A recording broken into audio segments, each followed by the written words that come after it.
Hello and welcome to My Own Worst Enemy, where we are going to be doing a playthrough of Fading Glory from GMT. This is an older game from GMT, obviously. It's 2012. This is part of the Napoleonic 20 series, which, if you are familiar with it, you know that the 20 means there's 20 or fewer pieces on the board, mostly, and it's a quick and fast playing system. And I believe it was Victory Point Games that first published this. So I'm using... This is the 2012 version, like I said, and as far as I could tell, the most recent version for this particular game, Fading Glory, is the version 3.0 rule set from 2012. Now, I know there is, and I've downloaded it, there's a Napoleonic 20 rule book that you can download and print out. I haven't done that. I'm just going to use the original rules from the rule book, which are, let's see, right here.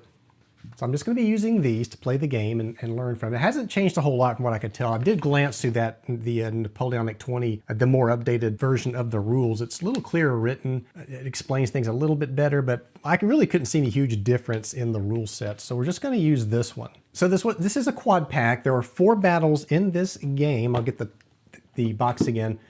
There's a Salamanca, Borodino, Smolensk, and Waterloo. And each of those have a different designer. You can see there. And Joseph Miranda was the designer of Waterloo. The one we're going to be playing is Borodino 20. And Lance McMillan is the designer there. Alan Emmerich did Smolensk, and Steve Carey did Salamanca 20. And I'll also point out that the overall design, the overall system design that's here on the board is Joe Miranda. So he is responsible for the overall game design for this. And one quick last thing before I put this box down and we begin playing is the cover art here, of course, is from Roger McGowan, the late great Roger McGowan. So this is one of his designs. So again, great loss for the community, but his legacy will live on, especially with these game covers like this. So why am I doing a playthrough of the Napoleonic 20 system in Fading Glory? Well, the Armchair Dragoons Fall Assembly Convention is coming up. It is in Cary, North Carolina, and it will run from October the 10th through the 12th. And I will be running this game at the Fall Assembly. If you want details on the Fall Assembly, go to the Armchair Dragoons website. I'll throw up a link. It'll give you the dates and where to register, how to get event tickets, and that sort of thing. So if you want to play this with me in person, come on down to Cary, North Carolina the weekend of October the 10th, and we will do so. So I thought I would play this as a refresher for myself and to make sure I've got all the rules down, and if I don't, you guys can help me correct anything that I might do wrong so that when I get to Cary, I don't look like a total idiot. I'll just look like a partial idiot. So we are going to do a quick playthrough of Borodino, and I've got the game set up. We'll talk a minute or two about the components and how this works before I actually start playing. So let's start with what everyone says you should start with, and that's how do you win this game? Well, if you look over here, and I can already tell, so this is the Borodino scenario, and I played this last week, and I thought I set everything back up correctly, and I did, except the morale. So the morale for the French should be at 7, and the morale for the Russians should be at 8. So where am I getting that from? Let's jump to that real quick. That's from the playbook. So you do get a rule book, and you get this playbook, and the playbook has the exclusive rules to the scenario that you are playing. I am playing, like I said, Borodino.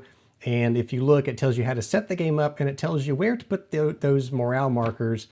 Here it says French on 7, Russian on 8. I have done that. So again, like I was saying before I got sidetracked there, this morale track is how you're going to win or lose this game. The first morale marker that hits 0, that player is going to lose the game. And I will tell you right now, this morale track is... You start with 7 or 8 morale points, you're going to spend those down quickly. It's very difficult not to spend those, and you have plenty of opportunities to spend those. So yeah, the first one that hits 0, you're going to lose. And if you get to the end of the game, because the game can end, here this goes all the way up to, I don't know if this particular scenario goes up to September, I guess it does, because each scenario has its own game board. So September 7th, 17th, if you get there and nobody's at 0, then it's and they call them the French, what do they call them? I always call them the Allies. I don't know a lot about the Napoleonic Wars or Napoleon, and I know that my good friend Jim is cringing right now, but it's a period I do want to start getting into a little bit more. But what I was going to say is, so you have the French, The Russians, the Prussians, I call those the Allies, as most people I think do. Here they're called the anti-French.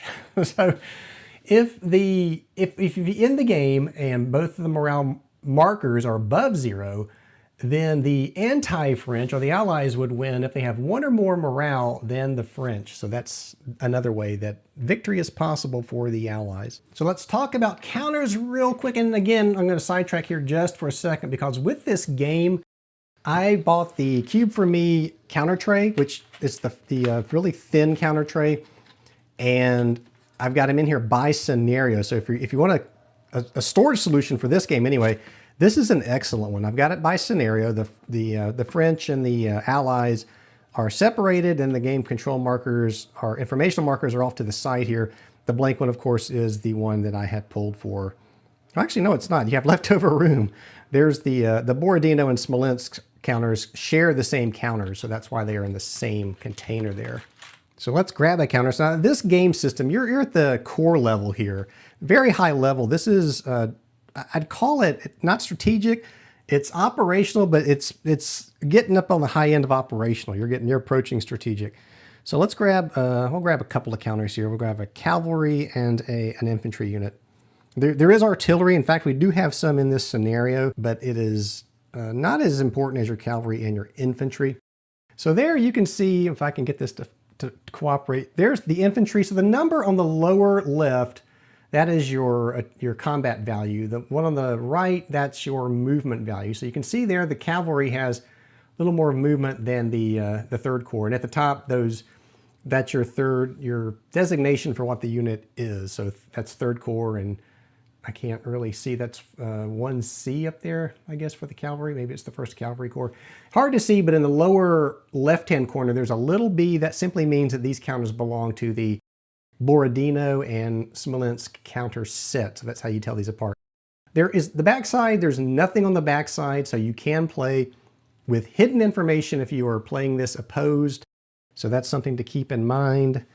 We'll put these back down. The cavalry is out here on turn 1, and infantry was on turn number 2. So where I just put those back down, this is the reinforcement track, which is also on the turn track.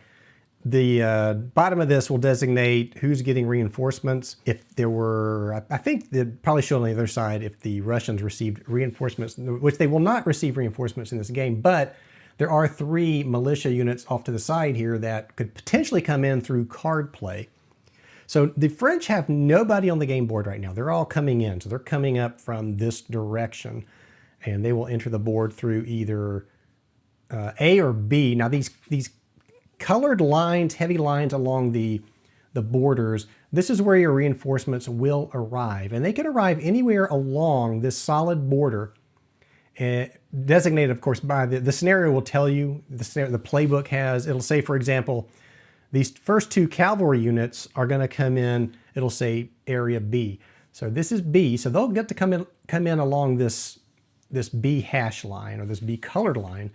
If it's set A, then this smaller, these 2 hexes basically is the A area, so that's where they could come in. Again, the Russians only have 1 area they can come in. And then while we're here, let's point out the LOC. This is your line of communications coming in. This is where your units will try to retreat to when they have to retreat. So terrain is on the map, as you can see, and terrain is a factor. You get this nice player aid card, so there's a nice terrain chart on the back of this. And basically, all terrain is going to do is going to add to your combat values. It will stop certain movement through those hexes for certain units. There's some rivers. You can't cross major rivers unless you have pontoons. And of course, over here, there is a no pontoon marker on the board that the French, if they want to put down pontoons, they're going to have to get a unit to one of these 3 areas, spend a turn crossing it, and that will flip this to pontoons are available. So the Kalacha River here, and I hope I'm saying that right. Now, I will say that Russian and French are not my native tongues. I will maul anything in those languages completely, so be prepared for mispronunciations. Feel free to correct me in the comments below. Maybe I'll learn. So Kalacha River, this is, if the French want to come across that, they're going to have to build pontoon bridges there. I believe there is an area up here where they could cross. There's a bridge here, I believe, so they could work their way up that way and come across. Upnote on this particular scenario board, there is a readout here that the Russians are in That's this white, these white dots around this hex denote that. This is another, it's called the Fleshes, and this is another, I guess, fortress type area. That's why the white circles are around that as well. And while I'm here, I'm going to point out one other additional thing. There's these little R's on the map. There's 3 of them. And near as I can tell, it's on the scenario, I mean, the player's aid card. It tells you that those little R's, there it is, it says it's a setup hex. And I don't know why that's on there. So if you know why the R's are only in those 3 places, because you have units set up everywhere, except they decided to put R's there. Now, the only thing that I can figure, and this may be the answer, maybe I've answered it myself here. The only thing I can figure is these units start in play for the Russians. You'll note that all these other counters here, I have tilted 90 degrees towards the left, and that's because there is this thing called the Kutuzov's defense release. So Kutuzov was a Russian general who, and again, I'm not a Napoleonic historian here, and I just read what was in the game material. Basically, it said that he was holding his forces back. He thought Napoleon was going to strike more from this area, I guess. And so he did not want to release his forces down this way to fight Napoleon, which is where he actually ended up coming in. So what this is, these units cannot come into play until you pass a die roll here on this table. We'll talk about it more when we get to it. So they're inactive. And these 4 are the only active Russian units on the map at the start of this scenario, and maybe that's why there's these 4 R's. And so I think probably I just answered that. So that's terrain. We'll talk about terrain more as we go through it. The only other thing to note for terrain, you'll see this, there's a blue triangled surrounded hex here. This is going to be an objective hex for the Russians. And if they hold this objective hex, I think it's at the end of the night turn, that they will cause a morale loss to the French. For the French, it's over here, it's Gorky, it's a green triangle hex circle here, that if the French hold this, then the Russians will lose a morale point. And we'll talk about that as we get into the game. And also, I'm also noticing here, I didn't talk about this, but with the Kutuzov's defense release, there's some modification to the die roll to release units. And it's basically if there are French units below the Kalacha River and they are past this yellow line, then you'll get a +1 to your die roll. If they actually pass this orange line, then you get a +2 to the die roll. It just means that as the French come this way, odds are increasing that Kutuzov will release more of his units. And we will talk about that more as we go through a game turn. The player aid card is excellent in this game. Everything you need to play is right here. And once you learn the rules, this is all you need. So this is a great introductory war game. I'll say it now. I like this as an introductory war game more so than even something like Commands and Colors, because you're closer to what a traditional Hex Encounter war game is with this game series. So you have Hex Encounters. The rules are very light once you've learned them, and they're easy to learn, even with the optional rules, which we'll talk about here in a second. But once you learn the rules, you just throw it down and play it. And this player's aid card is going to keep you moving. You rarely, if ever, have to go back to the rule book to look up a rule. Great introductory war game. Highly recommend it. Now, I don't know why they stopped publishing games in this series. I do know there's a rumor that Decision now has the rights to publish this game series. I hope that's true. If you know anything about that, let me know in the comments below. I'd be interested to know, because I played this. I think this is a very fun series. If you just want to play something light and get the theme and the flavor of, in this case, Napoleonic warfare, this was a great game for that. I will also mention that there was a magazine, I think it's a magazine game of Gettysburg that uses the exact same system. I do own that. If you'd like to see a playthrough of that, let me know down below. I would love to see Decision take this and run with it with either and or Napoleonics and Civil War. I think that would be great. So yeah, this is a great player aid card. It's got the morale information here, your battle sequence, controlled advance. We'll talk about that for the cavalry, rallying your units, and hazardous retreats. And if you have to retreat through zones of controls, and we'll talk about that if that comes up. Combat results are here. Very basic combat results. You're going to add up your combat values for each side. There's going to be a differential. It's just going to place you on the column, and you're going to have exchanges, you're going to have routes, you're going to have units withdrawing, that sort of thing. Again, when we have a battle, we'll talk about that in a little more detail. So what else? The other thing I need to mention are random event cards. So each scenario in this game has its own deck of random event cards. So there's a whole deck over here. So there's Waterloo, and then like I said, the other ones also have their own card deck. And when we pull these cards, I'll talk about them in a little bit more detail. For now, I've already shuffled them. We'll give them a quick reshuffle here and place them off to the side. I think I've hit just about everything. Again, in this case, there are 3 days in this scenario. You can see here there's morning, midday, afternoon, dusk, evening, and night. Now, night turns are special. We will talk about those once we get there. That's basically the units will have a chance to recover, but we'll talk about that when we get there. One final thing I want to talk about is optional rules. So looking at the rule book, and there's not a lot of these optional rules. And honestly, let's see, starting here, I'm not going to use optional rules for this scenario, but it wouldn't take much to add them. So you can play with Fog of War, hidden information, if you want to. And I showed you the back of the counter, that's it there, where there's ways you can move your units and switch them out so that your opponent doesn't know exactly what he's facing. There's dummy counters, so there might not even be a counter there. Cavalry penetration is an optional rule where during the reaction phase, then cavalry units may move through enemy zones of controls in certain circumstances. We're not going to use that rule. There's artillery support. This adds just a little bit more meat to the artillery, which isn't really heavily involved in this game at all. It is involved though. Additional rally locations, unit reductions. So basically, and I don't think there are any cadres in this. A unit can break down into cadres, they're called. So if you have a unit that gets broken, when it comes back in, you can choose to break it down into a smaller unit, which has reduced values. And if it gets broken, it's gone. There's some special unit types. There are light infantry and Cossacks. And we may have a Cossack in here. I think there was a cavalry unit that was a Cossack cavalry. And that looks like it there. And I think he's over here. So maybe we are going to actually use that rule. And then the two big optional rules. So there's fatigue in this game, and you will put counters on them to track fatigue. Now this is reminiscent of, if you've ever played Great Battles, the American Civil War, which is an outstanding game, I'm required to say that. It has the markers that you put down to show fatigue.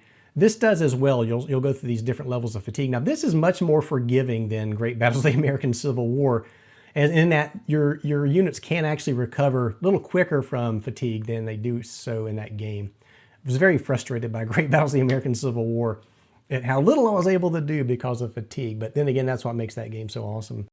One of the things that makes that game so awesome. I'm not going to use this in this playthrough. Maybe in a future playthrough we will do this, because I think this would add a lot more to this game. Leaders, again, we're not going to use leaders in this game. There's a command span, so they're going to affect units within that command span, and the movement, they move kind of like cavalry. They can move, I think, through zones of controls. They do not exert zones of controls. They can be broken, and other things. Leaders in combat. Yeah, so we're not going to use any of those optional rules other than the ones that I think are inherent to maybe this particular scenario, or ones that I forgot that I decided I was going to use. And again, I think the fatigue system, I was tempted to use it for this scenario, but maybe we'll do a future playthrough and use all the optional rules. Let me know if you want to see that. Always leave comments down below. That helps the channel. So I think I have covered everything. I did mention that we have some militia units that could come in through a random event via card play. We're going to be using these. This came with the game. These, well, at least, okay, so that's another thing. Let's get this out of the way right now. Maybe I pulled these dice. Maybe these didn't come with the game. But anyway, we're going to use blue for the French, green for the Russians, which is nice because it matches their counter color. And I'm laughing because I bought this game used. I did not buy this game new, as it came out in 2012, and I was barely back into wargaming by that time. But the reason I'm pointing that out is if you look at this rule book, someone highlighted information in this rule book, and I would never, under any circumstance, take a highlighter and highlight a rule book. So that, I get people, why people do it. They don't ever intend to sell a game or something, I don't know, but they highlight it.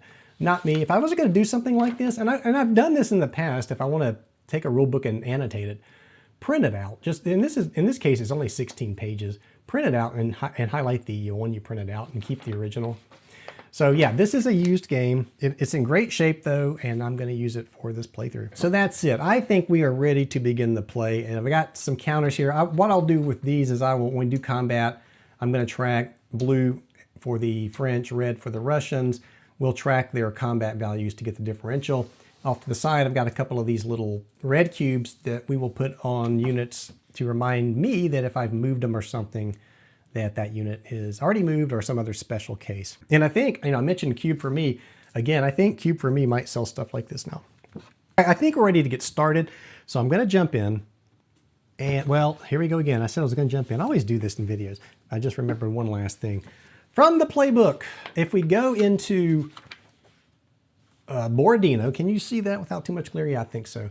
So again, it tells you how to set up the game.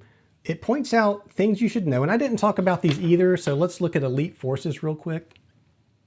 So the French have, of course, the Imperial Guard, and their values are in red, and the Russians have the 5th Corps. That's an elite unit for them. So it'll tell you special information about those units for this scenario. I don't think that it's saying anything is different from the system rules. Basically, to use these elite forces, you're going to have to spend a morale point to put them into battle. And then when they rally, they'll get a die modifier to rallying. There's the game setup information, and this tells you the sequence of play. And I think this is true for all 4 scenarios. The French player will be the first player. Random events, it'll tell you to skip the French player's random events phase for the first turn only. And then in the movement, of course, the pontoon bridges, which I did talk about, and we'll see if we flip that at some point. Russian movement restrictions. This applies to Kutuzov's defense plan, which I talked about it, but we'll see that as we get into the game. And combat, terrain effects, the Russian field works. So there's the Great Redoubt and the Flèches, and this just kind of tells you that it benefits the Russians only. It makes sense. Retreat direction priority. French units must retreat towards one of the 2 French LOC hexes, so those were back here. So they got to come back this way. We'll talk about retreats in more detail when we get there. And then, of course, the Russians will go this way. Reinforcements, it tells you where your reinforcements will arrive. Again, French A and B off to the side here. The Russians will, well, let's see. Yeah, the Russians will come in along the thick green border here on this side of the map. And then night turns tells you morale recovery from rest, French objective hexes. We talked about that and how that will affect morale. And then, of course, each scenario has its own optional rules, which I'm not going to use. And, well, let's see. I may be using the Russian Cossack cavalry and the militia infantry. So let's see. I'm going to use Russian type. Yeah, so I will be using that, actually. And it's, again, it says optional rules, but it's kind of baked into the scenario, if you ask me. Moscow militia. And then the leaders. So we're not using leaders. So that's what it says down here is some information concerning leaders. Now there's a game variant that we will not be using. If you want to play a different version of this scenario, then you can use this what if thing. And I think that's about it. And of course over here, I love to always point this out, but you do get designer notes. So you can tell what was in Lance's mind as he came up with this scenario. So now finally I think I'm ready to start this. And like I said, we will use the player aid card. So turn sequence, it says that well, it's just telling us that player 1 will go through this, then player 2 will go through this. So we start with random events. French start first. So the French, and the game turn markers down here as well. It's got blue for the French, green for the Russians. So we're at turn 1. The French says first thing you do is draw random events. French don't do that the first turn, so we move on. Next thing we do is movement. Movement consists of just that. We're going to move our units, and then during this movement phase, this is also where you'll get your reinforcements. So what I'm going to do is I'm going to take there's 2 cavalry units that come in for the French, and there they are. So we put the game turn marker on the first turn there. The playbook for this scenario tells you they will come in B, area B. So I'm going to put them off to the side. I'm not going to do anything with them. I'm putting them over here just to know that once we get through moving our units, then reinforcements will arrive, which in this case is easy because there are no French units on the board. So now we go to reinforcements. So now the way this works is these units can come in anywhere along this dark, thick blue line. But you have to be careful. So let's say we wanted to have this cavalry unit. Let's say he was here and we wanted him to enter into this town. So he would start here and start expending his movement with whatever the terrain hex was. In this case, it's a town, so it's a movement factor of 1. So he could go 1, 2, 3, because he can move up to 3. So if he did that, let's say he went 1, 2, 3. And now this unit, let's say I wanted to have him follow the exact same path.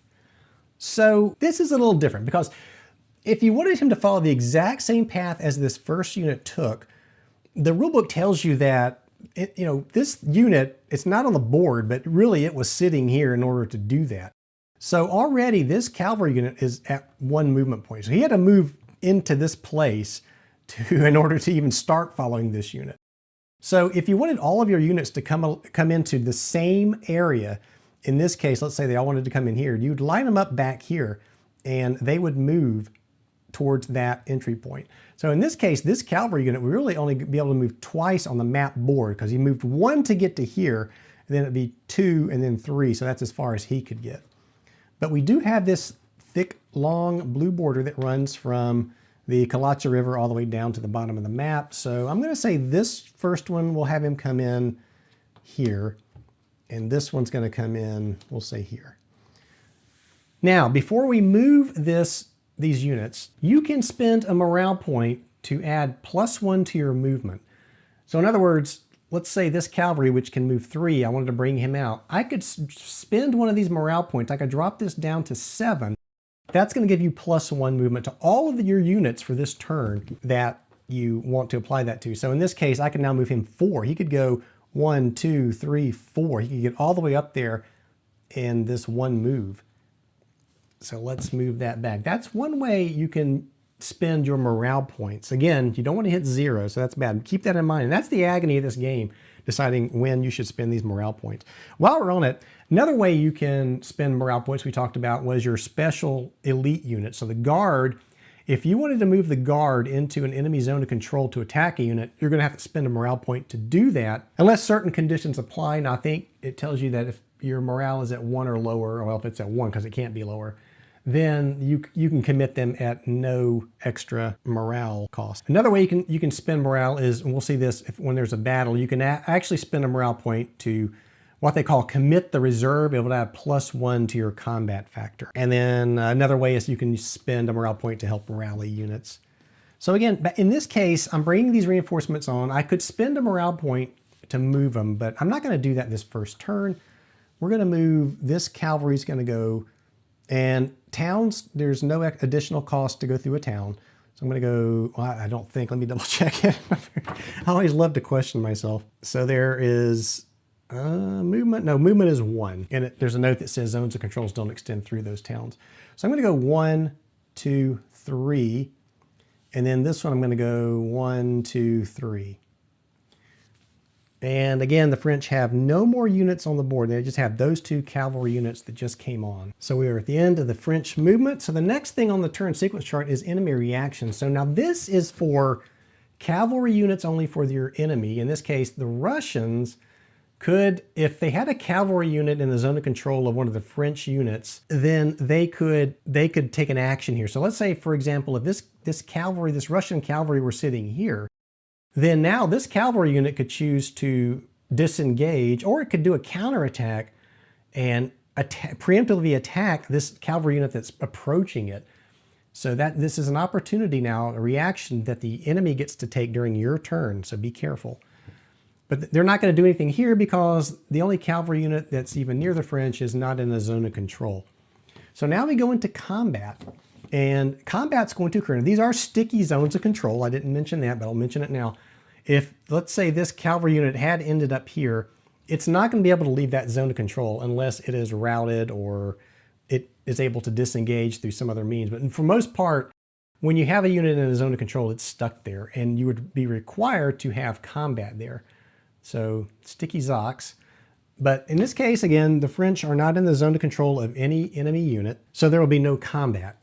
And then lastly, it tells you if this is a night turn, which of course it is not, then you have these night operations to perform. So we've hit the end of combat, the end of the turn for the French. So now you flip the game turn marker over to its Russian side, and now the Russians get to go. So the Russians, following the same sequence of play, first thing is random events. Well, they do get to draw from the random event card deck. So let's do that now. We'll get our first random event. And I have to say, the random event decks are really fun in this game. There's some things that can happen that can make or break you. So here's what a card looks like. You'll note that on the top, there's a blue shaded paragraph, and at the bottom, a green shaded paragraph. This would apply to the French if he drew this card. This applies to the Russians if they drew the card, which they did. There are some cards that would apply to either, and it would have, if I remember correctly, like a blue triangle and a green triangle showing that this applies to either side. This case, it says intelligence gathering. You may immediately reveal one concealed French unit. No effect if not using Fog of War. Now, we are not using the Fog of War, but basically what would happen is if these French units, if they were using the Fog of War and they all had that down, you could flip one of those and see what was in there. So a neat card if you're playing opposed. I'm playing solitaire, so I don't need that. A quick mention on solitaire. This is a good game to play solitaire. You don't have to use in fact, the Fog of War is an optional rule, so it's optional. If you want to play solitaire, this thing plays great solitaire. Anyway, so this card gets discarded. Now, you will reshuffle this deck in the night turn. That's one of the night operations you conduct, is reshuffle the deck. Or the card could tell you, reshuffle the deck now. And if you do, you pick all the cards up that are discarded, reshuffle the deck, and you put it down. So no effect here for the French for the random event. I mean, for the Russians for the random event. So the next thing now is movement. And the Russians here have the special Kutuzov's defense release plan. So what's going to happen here, we're going to roll on this table, and there are some modifiers that can apply, but now let's go through the modifiers real quick. No modifier here, it's going to be a straight die roll. There are 3 modifiers. You get a +1 if you're on the 3rd day. So if they're still sitting there the 3rd day, it's going to kind of help you get those units out. You'll get a +1 if there is one French unit south of the Kalacha River and east of the yellow line. So any French units here, you'll get a +1. And then if they're south and east of the orange line, you're going to get a +2. And then below this chart is the Duval's flank march. We're not using that, so we're not going to worry about it. So let's take a Russian die. We're going to roll it. We roll a 5, so it says 4 through 6, Russian player may release 1 unit, so that's good. So what unit do we want to release? Well, the guard's sitting here, but remember, it costs 1 morale point to engage the guard into battle, so I don't think I want to bring him out just yet. It might be smart to release some of the ones up here in the north to try to, since there are only 2 movement factors, 3 if you use your morale. One other thing I'll point out is for movement, if you start on a road and end on a road, you get +1 to your movement factor. So if this guy started here and he stayed on the road, he could go 3 without spending a morale point. But yeah, I could start moving down some of these units, which may not be a bad idea, but I think I'm going to activate this unit because he's a 2/2. That's not too bad, and we've got some forces coming in. So I'm going to rotate him now to his right side up. So we know now he is active and able to move. So we have a guy over here in this great readout. And so the great readout is well, it's just a readout. And if you look at the terrain effects chart, it will tell you that you'll get a +1 to, well, let's see. Yeah, +1 to your combat, and you retreat 1 fewer hex if you leave it. So I'm going to leave him put. I think he's probably in a good place to try to hold off those cavalry units. This unit in the fleshes, I'm going to leave him there. I'm going to let the French come to me. I think this is a good place to be. This unit can move 2. I'm going to bring him down. So we're going to go 1, 2. I may or may not leave him there. We may bring him forward to engage the French later on, but for now, that's where he's going. So, and then down here we have I think this is a militia unit.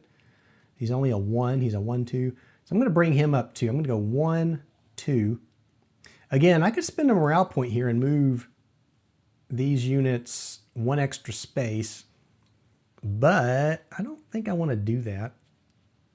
And I'm not going to. So we're going to just do that. We're going to call that our movement. So now we go into combat. Again, no French units are in our zone of control. We are not going to have any combat here. So that's going to enter our combat phase. I'm sorry, so I went through movement. I should have done the reaction phase, but again, there's nobody in anybody's zones of control, so no enemy reaction from the French, no combat.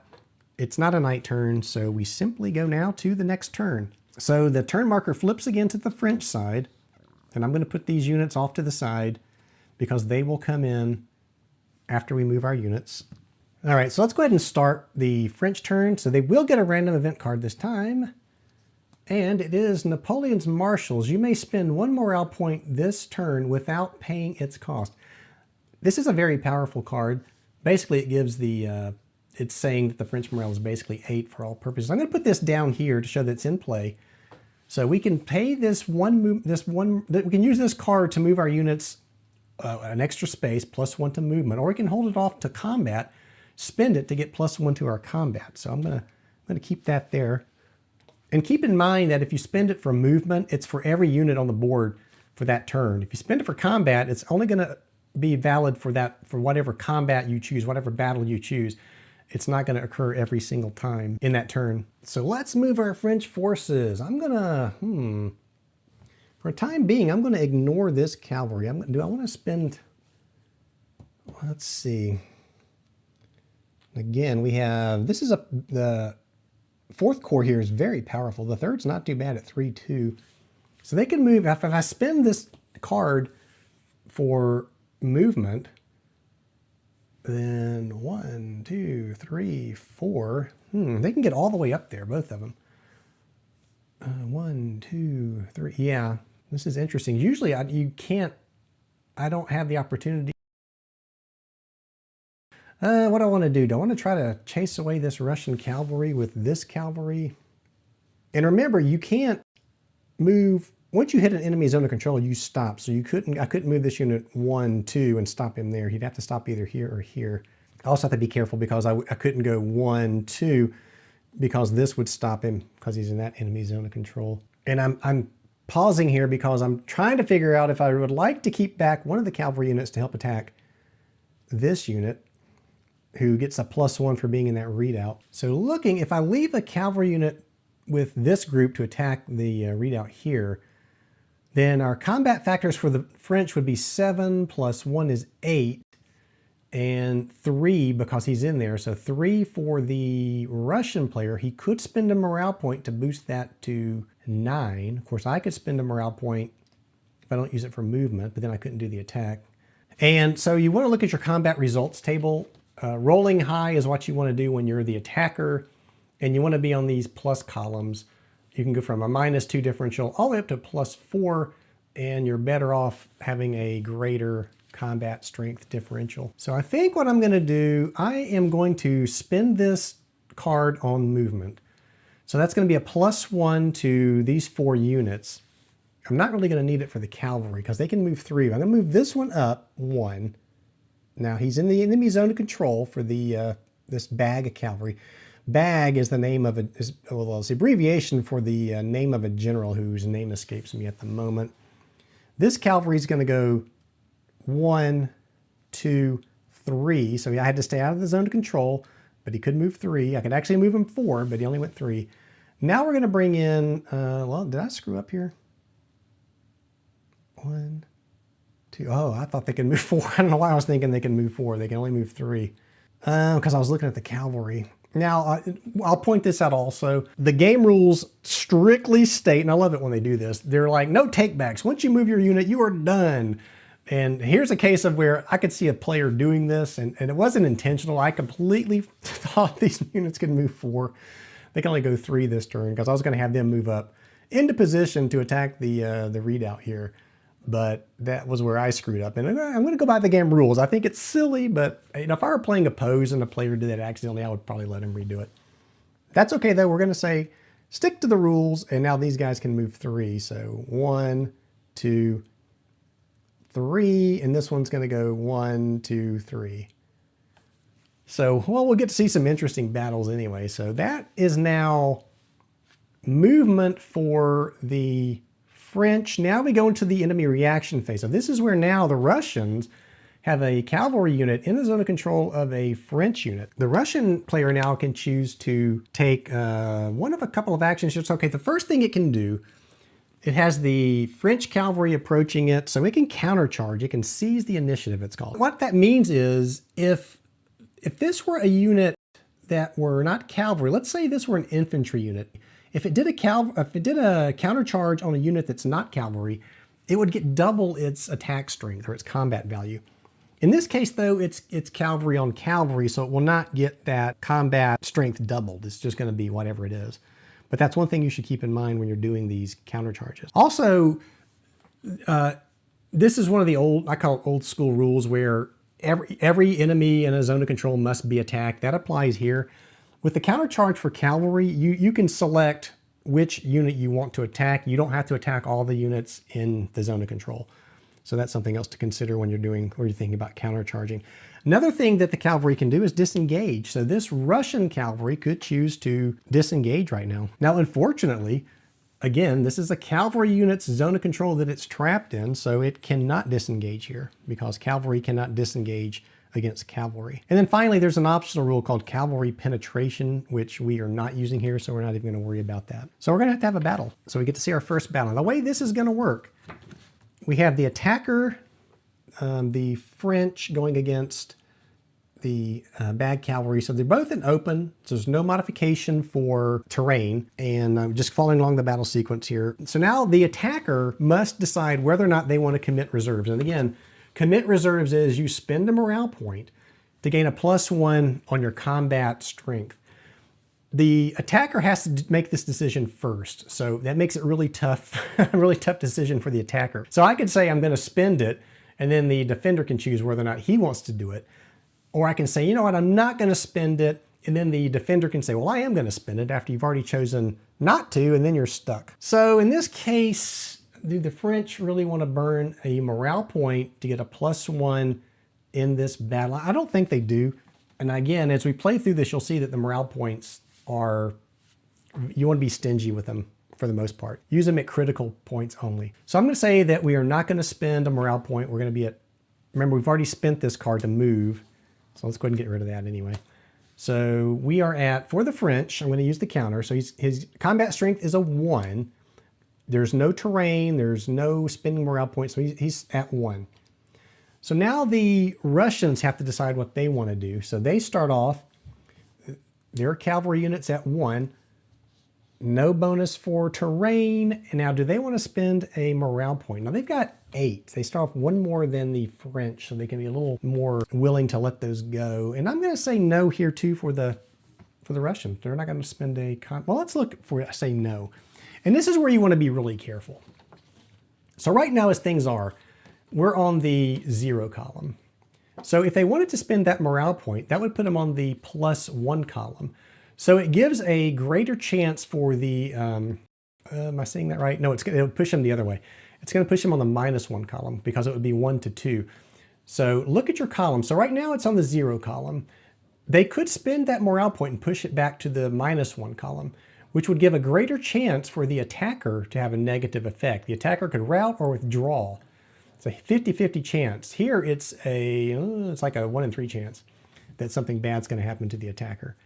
So, and again, though, you're spending your morale points. Is this battle important enough to spend the morale point on? I'm going to say no. So it's just going to simply be a 0 on the differential there. So we're going to roll a, who is fighting here? The French are fighting. So the French are going to roll their D6. And you want to roll high, and they rolled really high. So they're on the 0 column. And they get a DR result. So DR is defender is routed. And so this is going to be interesting. We'll see our first rout here. So what's going to happen is the French player is going to roll a D6. And this D6 roll will determine how far back this unit routes. So it can go back up to 6 spaces. And it's going to have to route towards a hex that's closer to one of these lines. It doesn't matter which one, but it's going to have to be closer to one of these LOCs, which that's easy enough to do here in this case. Also, if this unit has to retreat more hexes than its movement allowance, then the Russians will lose a morale point. because you're moving past your allowed movement allowance. So let's go ahead and have the French player now is going to roll to see how far that cavalry retreats. 4, so that's greater than the movement factor. Now when you're retreating, two things to remember. One, again, towards a line of communication, doesn't matter which one, just pick one and you gotta be closer towards it. In this case, it's not gonna matter. And we have to move 4. Now terrain doesn't apply when you're retreating, routing like this. So ordinarily, if you went into a forest hex, you'd have to stop. When you're routing and moving, doesn't apply. So they're gonna go 1, 2, 3, 4. So we'll move them all the way back here. So they had to move greater than their movement allowance. So the Russians will lose a morale point. Also, they're going to earn a routed marker. So I'm going to grab a counter from the counter tray here. And let's talk about this real quick. So this is what a routed marker looks like. Basically, the unit's going to go down to half of its combat strength. And notice the R for the movement factor. So what that means is anytime this unit, if you want to move it for whatever reason, or it has to move for whatever reason, any movement it takes is going to have to be still towards these lines of communications. It's got to be closer. So if I wanted to move this unit that's got a routed marker on it, it's only going to be able to go that way. Also note that there's white for the Russians and blue for the French. But the way this works is you'll put the color side down for the players who is currently phasing. So it's the French turn right now. So we will use the blue side of this counter. So we will put a routed marker on top of this cavalry unit. And the reason you do that is because when it's end of your combat phase, then you'll pull all the markers off the board that are your side's color. So basically what it means is the opposing side is going to have that marker on it for its next combat turn, and then it'll come off. So it's a little confusing, but it makes sense once you read the rules and apply it. So phasing player's color side goes on the routed marker there. So this unit has been routed. They lost a morale point. Now the cavalry unit, we have to see if it advances here. So because this is a cavalry unit, normally you could choose whether or not to advance. But because anytime one or more cavalry units are involved in a battle, then you have to roll on this controlled advance table. And basically, it will tell you whether or not the cavalry unit must advance or not. And then there's modifications to this. If it were a combat strength of 2 or more, then you get a -1 to the roll. That's not the case here, so it's just going to be a straight roll on this table. So let's roll again for the French. We're rolling on the controlled advance table. And what is that? We roll a 4, so you look at the table. 4 is control maintained. So if control is maintained, the player has the option to advance. And here I'm going to not advance. I'm going to stay right where I am. And I think I'm going to do that because I believe that would mean next turn that I could cross the Kalacha River and flip the pontoon marker so that, although I don't think really many markers are coming in on, I don't think anybody comes in the A area until much further down the turn track. But I may do that. So I'm not going to advance them. I choose not to advance. So that takes care of the combat up here. Now we've got one more, and it's the one I screwed myself up in. We have this cavalry, for some reason, decided to attack the infantry, the Russian 7th Corps in the readout here. So again, let's go back now to get our combat values. We'll start with the French player. So we're at 1 because he's cavalry, so he only gets a 1. Now I could choose to spend a morale point here. Do I want to? You know, I'm not going to do it again. I screwed up and I don't want to waste a morale point on a battle that I screwed up on. So only 1 for the French player. Now the Russian player is in a redoubt. He's at 2. Plus he gets +1 for being in a redoubt. Now he could also choose to spend a morale point and really stick it to the French cavalry unit. That would put him on the -3 column, which I don't think it goes down that far. I think it'd be on the -2 column. So it's either going to be we're either going to be on the -1. Let's see. I think we're okay either way, actually, now that I think about it. So no need to spend a morale point because they're at 3 and they're going to be on the -2 column, which is as much as you can have. So they're not going to waste a morale point. So that poor French cavalry unit is at a -2 attacking on the combat results table. So let's see what he gets. And he rolls a 3, so that is another rout result for the attacker. So, well, not another rout result for the attacker. It was the defender routed last time. Now the attacker's routing. So it's the same process. The Prussian or the Russian player will see how far does he have to retreat. 6. Oh my gosh. So it's a little scary here because if a unit retreats to an LOC hex and it's not far enough, let's say it got down here and still had 2 movement points to spend, then it breaks, and breaks means it comes off the board. I don't think we're going to have that problem here, so he's probably going to go 1, 2, 3, 4, 5, 6. So he's going to actually reach this hex. If he had to go one more, then that would be bad. Also of note, I don't believe that he could retreat towards this LOC. And I say that because I think if these, well, actually, I guess he could. If he hits the river, though, and he can't cross it, I think bad things happen too. I was going to say, I don't think he can go that way because there's no pontoons there, but I don't think that matters. Anyway, it's not going to matter because he's going to go 1, 2, 3, 4, 5, 6. So he went towards the LOC. It all moves, and he made it in 6. So now he's going to earn a routed marker. So remember, we're still in the French turn, so that routed marker that comes out is still going to be blue. So he will earn a routed marker. Okay, so they survived the attack. Now they could advance after combat, but they're not going to leave that readout. That would be stupid. One other thing to remember is when you have a unit like this that routes, remember the direction it took when it routed, because when a unit advances towards it after combat, it's going to follow that path. So really, if this unit did decide to advance, the cavalry attacked from here, he would have to advance into this hex.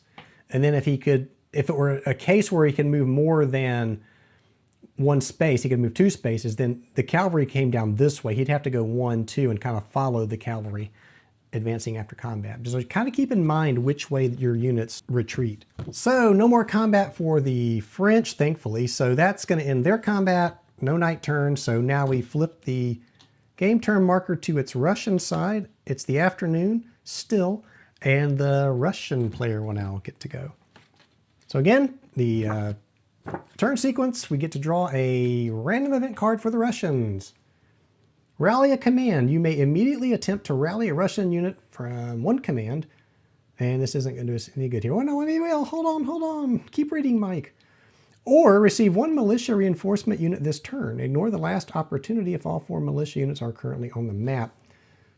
So there's 3 militia units here, and that's the other militia unit down there. So there already is, that's the 4 militia. So we can't rally a command, but we can add another militia to the map. So they are going to do that. So discard this card. Doesn't say reshuffle. No. So we're going to add this militia unit. Now, where do we want to add it? And I'm going to grab the playbook to see if there's any special information concerning the militia arriving. So again, this is the exclusive rules. Reinforcements, it'll have your unit arrival locations, any changes to what's in the rule book for the unit. So for the Russian units, along the eastern edge of the map, on or between the, okay, so again, it's along these 2 highways is what it's saying. I was saying, where is it getting these names from? But it's these roads. So anywhere along the green border is where this militia is going to come in.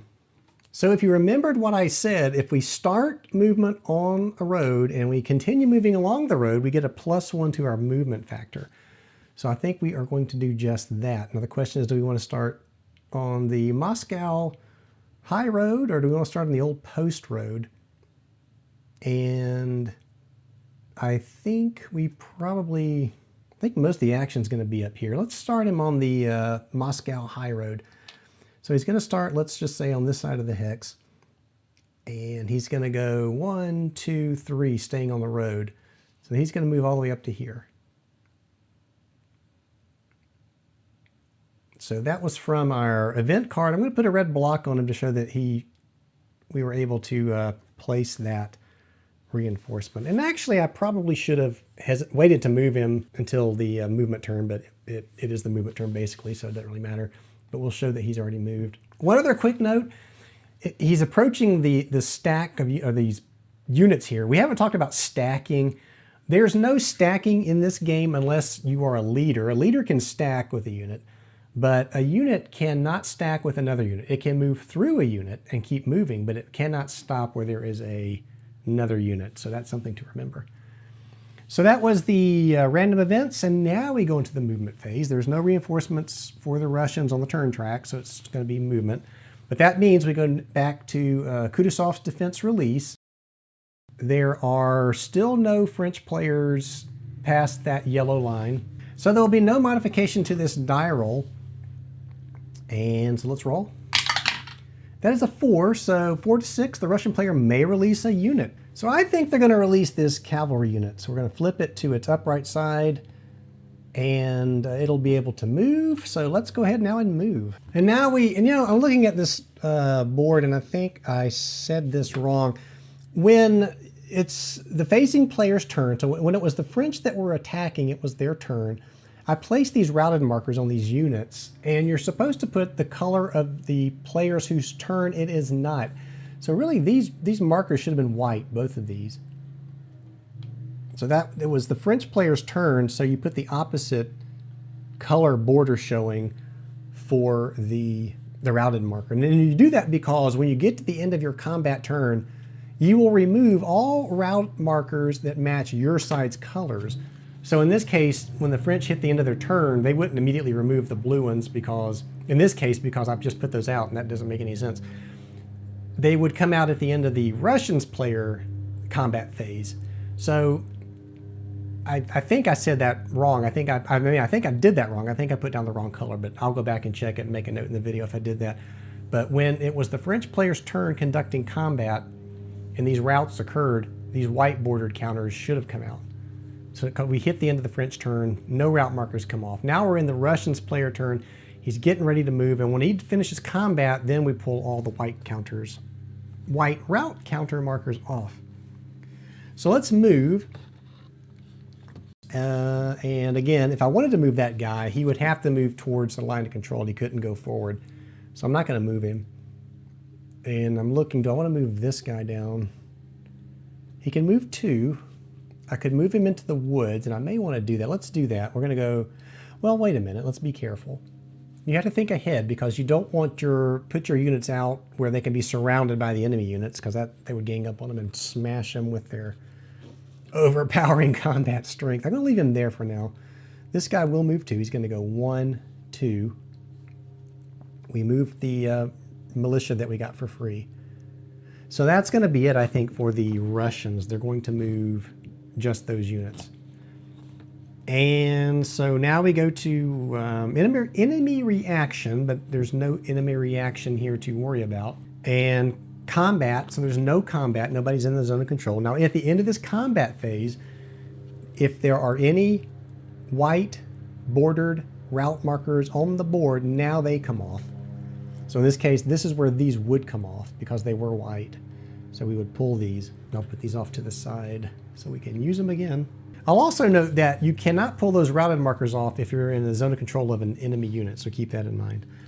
So that is going to be it for the combat phase for the Russians. We are not in a night turn, so we will now flip the game turn counter over, and it will now be the French player's turn. But I'm going to stop it here because this video is getting rather long, and when you're explaining things, it takes a lot longer. So when we come back, and we will come back, it'll be the French player that goes next, and we'll continue to advance towards Moscow. So if you like the video, please give it a thumbs up, subscribe to the channel if you have not. And as always, thank you so much for watching, and I look forward to seeing you come back for the next turn.